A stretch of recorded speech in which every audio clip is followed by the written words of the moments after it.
सन्तान पैसाका पछाडि दौडिए, धन सम्पत्ति मणि माणिक्य सुन चाँदी मेरो सर्वे सर्वा हो भन्ठाने, धन सम्पत्तिको अगाडि आमा बाबाको मायालाई लत्याइदिए, आमा र बाबाको ममतालाई बुझ्न सकेनन् अनि ती सन्तानले आमा र बाबालाई लिएर वृद्ध आश्रममा राखिदिए। हाम्रो सनातन संस्कृतिले आमा र बाबालाई भगवानको स्वरूप मानेको छ।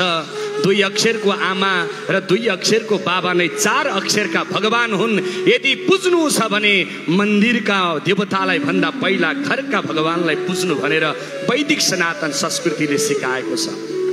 तर सन्तान र सन्ततिले आमा र बाबाको ममता बुझ्न सकेन। सानो एउटा कुरा बताउँछु, नजिकैको वृद्ध आश्रममा जानु, वृद्ध आश्रममा गएर सोध्नु, त्यहाँ भएका धेरै आमा बाबाहरूलाई भन्नु, आमा तपाईँ किन वृद्ध आश्रममा आउनु भएको हो? आमाले भन्छन्, बाबु मेरो छोरा नेपाल सरकारको उपल्लो ओदाको कर्मचारी छ, बुहारी पनि काठमाडौँ गएर बसेकी छिन्, सबै परिवार उतै गएर बसे। मलाई अब बुढेसकालमा घरमा नाति नातिनासँग बस्ने अवसर होला भन्दा सन्तानले ल्याएर, छोराले ल्याएर मलाई वृद्ध आश्रममा राखिदिए, आमाको जवाफ यो हुनेछ। त्यही वृद्ध आश्रममा बस्नेहरूको बाबालाई सोध्नु, बाबा तपाईँ खाना लाउन नपुगेर वृद्ध आश्रममा आउनु भएको हो?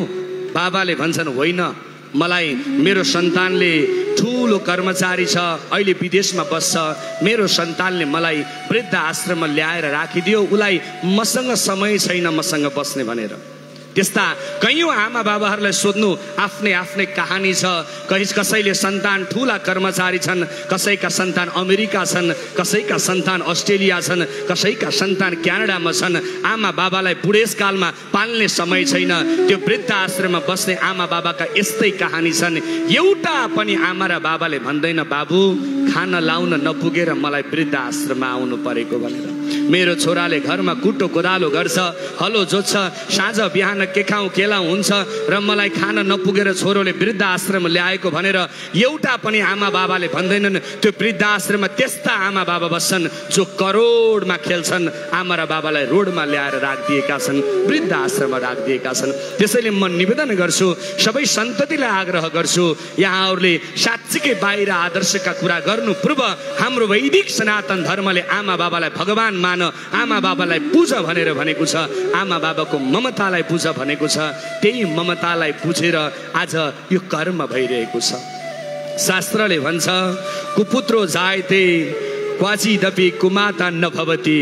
यो संसारमा कहिले पनि सन्तान एउटा पुत्र कुपुत्र हुन सक्छ, तर माता कहिले पनि कुमाता हुँदैन। त्यसैले आमा र बाबालाई खुब स्नेह गर, आमा र बाबालाई खुब माया गर। आमा र बाबाको अगाडि धन सम्पत्तिको तौल र मौल नराख, आमा बाबा त्यो हुन् भनेर भनेको छ। त्यसैले म निवेदन गर्छु, प्रिय सज्जन, प्रिय भक्त भागवतहरू, मर्ने हजार बाटाहरू छन् सज्जन, तर जन्मने बाटो एउटै छ, त्यो हो आमा। आमाको यो काखबाट जन्म लिइसके पछाडि यो धरामा त्यो आमाको ममतालाई बुझ, त्यो बाबाको क्षमतालाई बुझ र आमाको ममता र बाबाको क्षमता अगाडि कहिले पनि प्रश्न नगर। आमाको ममता र बाबाको क्षमता जति यो संसारमा शक्तिशाली केही हुँदैन। त्यसैले आमा र बाबालाई खुब माया गर। सकिन्छ घरमै भगवान मानेर पूजा, घरमै भगवान ठानेर पूजा। सक्दैन भने बाल योगेश्वर विजय श्री कृष्ण मूर्तिजी महाराजजी जस्तो साँच्चीकै एउटा सबैको सुपुत्र भएर आमा बाबालाई छोरीको घर ज्येष्ठ नागरिक आश्रममा राखेर पाल्नु भएको छ। जो सन्तान सन्तति आफ्ना जस्तै आमा बाबाहरू सडक पेटीमा रोएको देख्दा मन रोएको छ।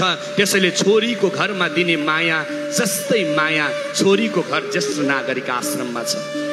सबैलाई म विनम्रताका साथमा अनुरोध गर्छु, आज कलियुगमा आफ्ना लागि मात्रै मर्नेहरू छन्, आफ्ना लागि मात्रै गर्नेहरू छन्, आफ्ना लागि मात्रै अघि बढ्नेहरू छन्।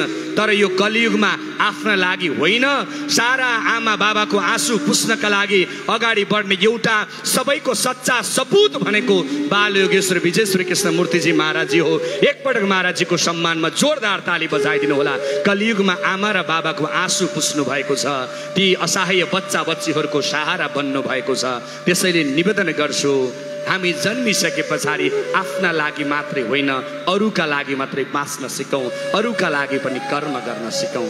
सबैले भन्नुस् प्यारसँग भक्त